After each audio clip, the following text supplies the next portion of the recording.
Bonjour à tout le monde, ici Jean-Claude Célie, guérisseur, magnétiseur en Suisse.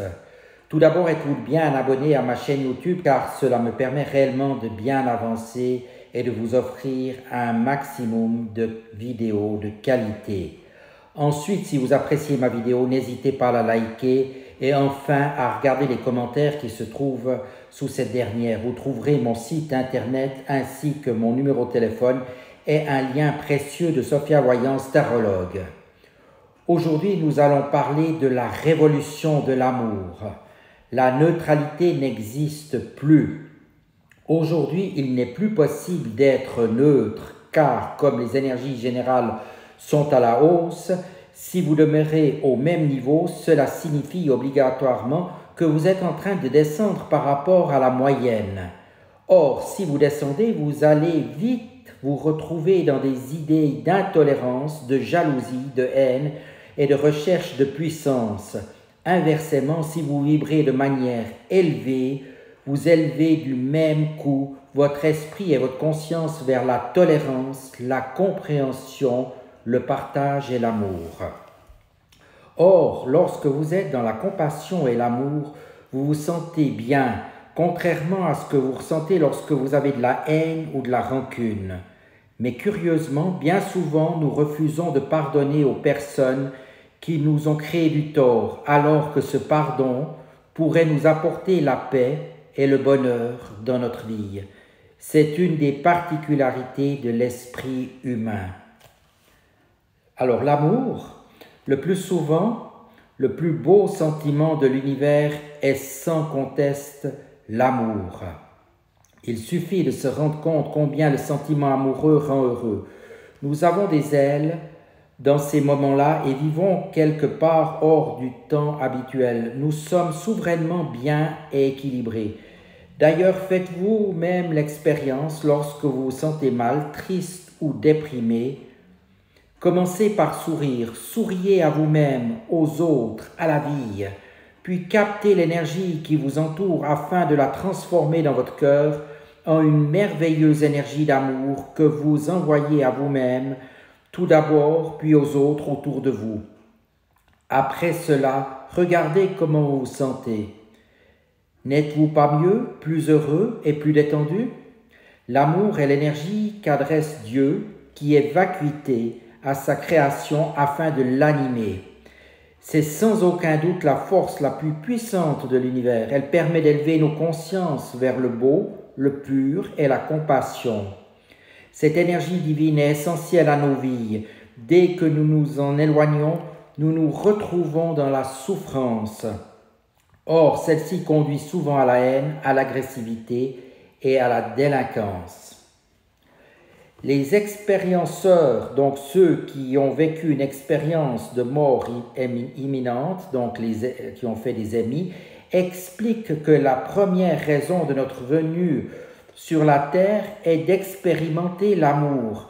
Vient ensuite, mais simplement ensuite, la mission de vie que nous avons établie individuellement avec nos guides lorsque nous étions encore dans l'au-delà. Envoyez de l'amour. Ainsi, lorsque vous envoyez de l'amour autour de vous, vous êtes bien. De la même manière, lorsque vous recevez de l'amour des autres, vous vous sentez également très bien, heureux, détendu.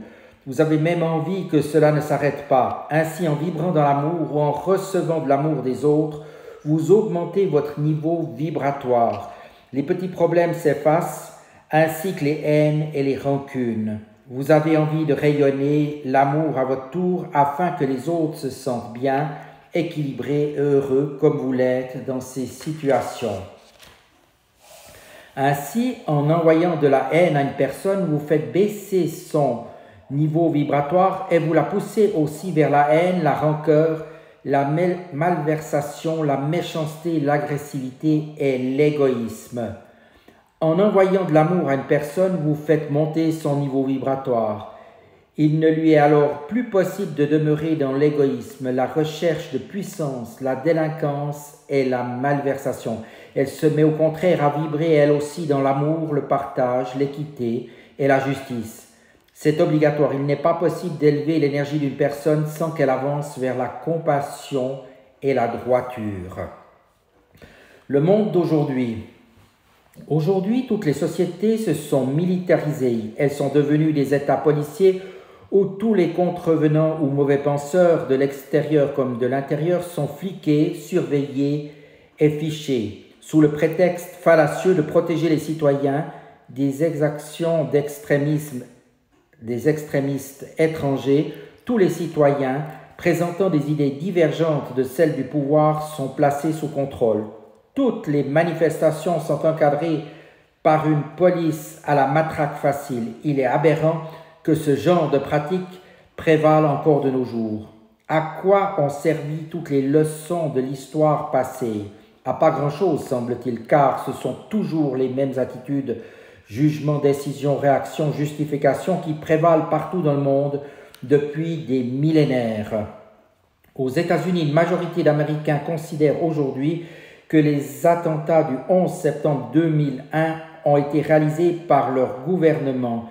Ceux-ci auraient été réalisés pour justifier les actions menées ultérieurement contre les dissidents vivant à l'intérieur du pays, ainsi que les actions militaires menées à l'étranger, notamment au Moyen-Orient. Sur ce modèle, il est possible de se poser la question de savoir si certains actes terroristes menés en France en 2015 et 2016 n'auraient pas été d'origine gouvernementale. Car, par exemple, l'attentat contre Charlie Hebdo le 7 janvier 2015 pourrait avoir été destiné à faire taire un des rares journaux véritablement dissidents par rapport au pouvoir en place. Quoi qu'il en soit, nous pouvons constater qu'aujourd'hui, toutes les manifestations de rue, comme les révolutions, se terminent dans la violence et qu'en définitive, elles n'apportent pas de véritable changement. À la rigueur, le pouvoir recule temporairement devant les menaces de la rue pour mieux avancer plus tard. Alors, faut-il rester les bras croisés sans réagir face au piétinement de nos droits et de nos libertés? Cela n'est naturellement pas envisageable. Au niveau de la révolution de l'amour, aussi est-il préférable d'oublier la révolution de la rue pour s'orienter vers une autre révolution plus intelligente et plus en adéquation avec l'élévation de pensée que nous vivons actuellement. La prochaine révolution ne sera pas dans la rue, mais dans les cœurs. Ce sera la révolution de l'amour. Or, celle-ci est devenue possible aujourd'hui grâce à la combinaison de deux éléments. Lorsque notre esprit envoie de l'amour, de la paix ou de la compassion à quelqu'un, cela fait monter son taux vibratoire et ainsi cela le fait changer de comportement pour aller vers des directions élevées. Il est obligé de lâcher ses pensées d'égoïsme et de malversation pour aller vers l'équité et le partage. Les énergies de la Terre ont progressé de manière très importante durant ces dernières décennies, apportant une puissance jamais atteinte de la pensée chez les êtres humains. Ainsi, celui-ci ou celle-ci permet aujourd'hui des actions qui étaient encore de l'ordre de l'utopie il y a tout juste 20 ans. Si nous voulons changer le monde, il n'est plus nécessaire d'utiliser la violence. Aujourd'hui, la force physique laisse la place peu à peu à la force de l'esprit, grâce à la montée en fréquence de la Terre. Or, l'amour étant la force la plus dévastatrice contre les forces obscures, il suffit de l'utiliser pour changer le monde. Pour cela, chacun, qu'il ait 7 ou 97 ans, peut commencer à envoyer de l'amour à tous les dirigeants de la planète, à tous les dirigeants politiques, militaires, économiques et financiers de toutes les nations sans distinction. Quelques minutes tous les jours, ce serait déjà merveilleux. Pour cela, il n'est pas nécessaire de se réunir, de faire partie de groupes ou d'associations. Chacun peut le faire tout seul chez lui, tranquillement, quand il en ressent le besoin. Il n'a pas besoin d'obligation, seulement un désir de changer le fonctionnement de notre société humaine pour l'amener à la justice et au partage entre tous les êtres humains. Quel est le mode d'emploi? Ensuite, à partir du moment où un groupe important de personnes se mettra à envoyer de l'amour, les décideurs commenceront à changer leur comportement. Les études sociologiques ont démontré qu'il n'était pas indispensable qu'une majorité de personnes œuvrent de concert pour faire basculer le système. Une minorité bien déterminée est suffisante. Donc, Qui que vous soyez, envoyez autant que vous pouvez de l'amour à tous les décideurs de la planète afin que cette merveilleuse énergie les aide à prendre les meilleures décisions pour le bien de tous. Et s'il vous arrivait d'avoir une pensée négative envers un homme politique ou un dirigeant de ce monde, envoyez-lui aussitôt une pensée d'amour pour effacer la précédente. Sinon, cette pensée négative va faire baisser sa vibration, l'entraînant alors vers des pensées d'hégémonie, de puissance et d'égoïsme. C'est là que se situe notre choix et aussi notre pouvoir. Voulons-nous un monde de paix et d'amour ou un monde de guerre et d'agressivité? Nous avons donc le choix. Mais rappelez-vous, nous ne pouvons pas demeurer neutres. C'est soit l'un, soit l'autre. La balance va obligatoirement pencher d'un côté ou d'un autre, et si vous ne faites rien, vous alimentez obligatoirement le système en place avec les conséquences que vous connaissez. Abondant Conteur, salut. Merci de votre attention. J'espère que ces quelques paroles vous feront réfléchir et surtout agir. À tout bientôt.